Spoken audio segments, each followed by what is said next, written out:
Olá, economistas, professores de economia, bacharéis, estudantes, todos aqueles que nos assistem no canal YouTube TV Economista.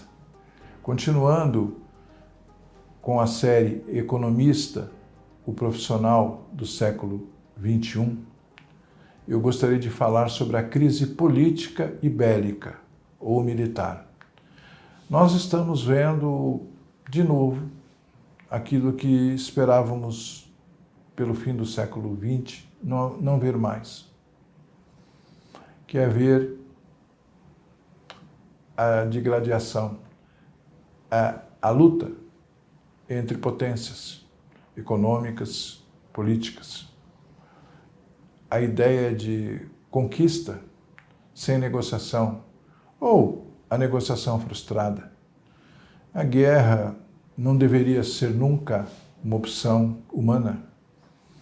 Não sou eu que estou falando isso, muitas pessoas falam a mesma coisa, porque a guerra, assim como a violência da mulher contra o homem, do homem contra a mulher, é simplesmente um sinal de que os argumentos acabaram, que as pessoas não conseguem mais dialogar, argumentar.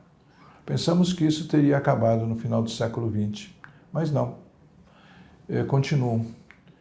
E, infelizmente, aquela famosa frase do primeiro-ministro da França, Georges Clemenceau,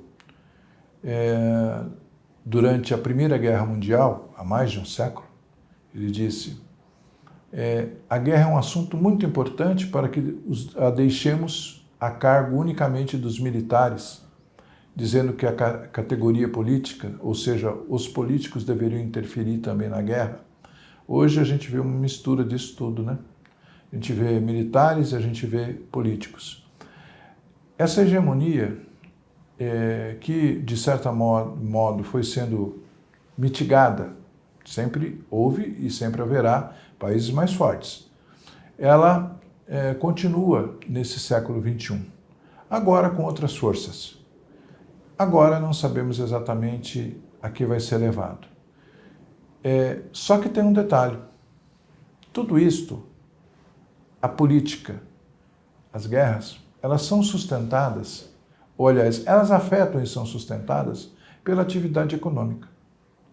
Não existe país algum que consiga sobreviver numa guerra sem que por trás dele exista uma economia forte, exista pessoas produzindo. Tanto é só voltar um pouquinho à história, por exemplo, da Segunda Guerra Mundial, onde se via que no campo de batalha estavam os homens, nas fábricas estavam as mulheres, porque nenhuma sociedade vive sem a produção econômica, sem os alimentos, sem os itens industriais, sem a comercialização, sem a prestação de serviços. Ao mesmo tempo, nós temos que ver que essas guerras muitas vezes são por hegemonia econômica. Onde está o papel do economista aí? Penso eu que é possível tranquilamente o economista sobreviver tendo uma boa remuneração, trabalhando justamente no substrato, ou seja, nas informações para aqueles que decidem, seja do ponto de vista dos governos, seja do ponto de vista das maiores empresas. Porque, embora apareçam mais os políticos, por trás dos políticos há as grandes empresas também, que também desejam de hegemonia. Acredito que boa parte de vocês se recorde da Guerra do Golfo. E a Guerra do Golfo foi depois explicada, ainda vai ser mais explicada, primeiro por uma questão ideológica, por uma questão pessoal, mas logo se mostrou que era simplesmente a tentativa de entrada de determinadas empresas petrolíferas no Golfo, que tinham sido excluídas pelo governo então vigente, e os Estados Unidos quiseram então invadi-lo e acabou voltando todas essas empresas. Ou seja, atrás da guerra sempre tem uma motivação econômica.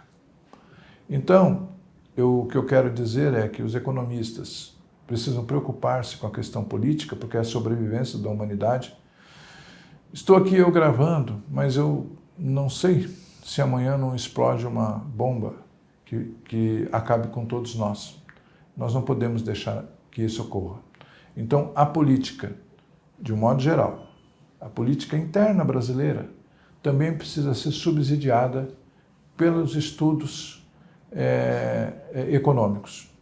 Existe uma frase do ex-presidente Bill Clinton, que ficou famosa, pois ele disse que a decisão numa eleição, ela se dá pela política, mas também se dá muito mais pela economia. A frase que ele usou foi assim, perguntaram a ele qual o motivo dele ter ganho a eleição. E a resposta dele foi esta, por causa da economia idiota, né? Ele usou essa palavra idiota. E a gente vê, no próprio Brasil aconteceu isso, em vários países isso. E onde é que está o substrato econômico? Ou onde está a motivação para a guerra? Onde está a motivação para a não guerra? Para que a política seja diferente? No item econômico, e tudo isso com embasamento dos economistas que podem assessorar as empresas, que podem assessorar os governos, as instituições, de forma pacífica, porque a paz é o desejo, acredito, de todos. Alguns vivem da guerra, mas os economistas não vão entrar nisso. Obrigado.